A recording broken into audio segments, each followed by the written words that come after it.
Hello guys, this is Kelly, ang preschool teacher here in Japan. Tara, punta nga pala tayo sa 18th Oruma Festival. Last October 14 and 15, we been to the Oruma Festival. Nag-taxi lang kami papunta doon kasi hindi namin alam kung saan yung event. Pero alam naman namin, yung isang kasama namin alam. Kaya lang medyo malayo siya. Kaya nag-taxi na lang kami. Nung pauwi kami, naglakad kami palabas and then nagtaxi uli kami.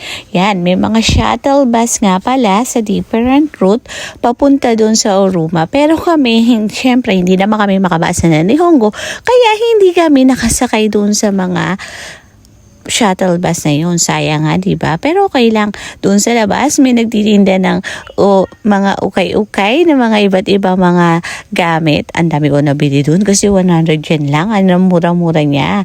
Nabili ko yung 2 sisya.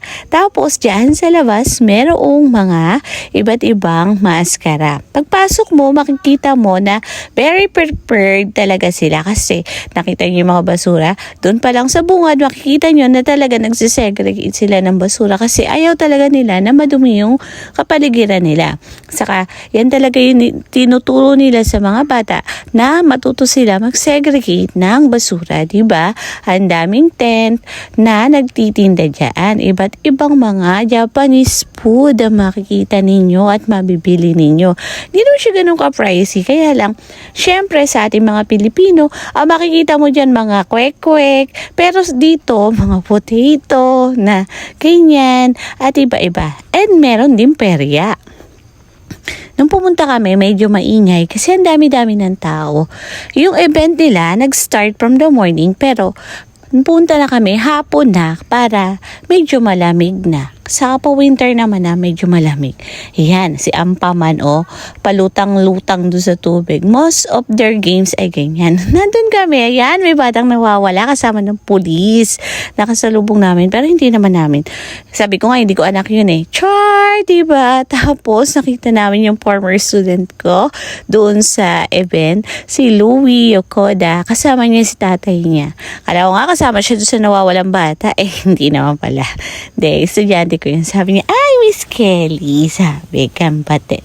Sabi, ganun, congratulations. Ang festival nga pala dito, it means yung festival ay Matsuri. Matsuri means festival. Dito, ang tagal-tagal ko na sa Oruma. 4 years na ako dito. Pero ngayon lang ako nakapunta sa mga ganitong event. Siguro kasi dati, matagal din nag-pandemic.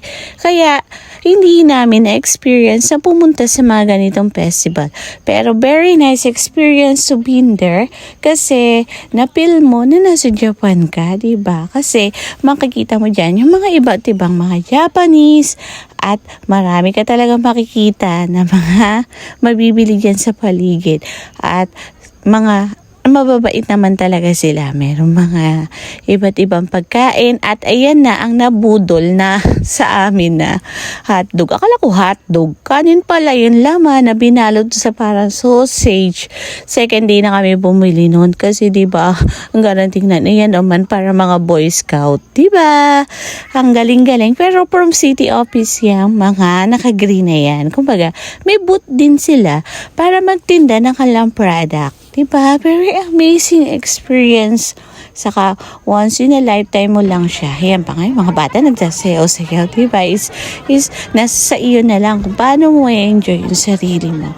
And this is very nice experience na hindi mo siya makakalimutan. Thank you for watching. Follow back for more.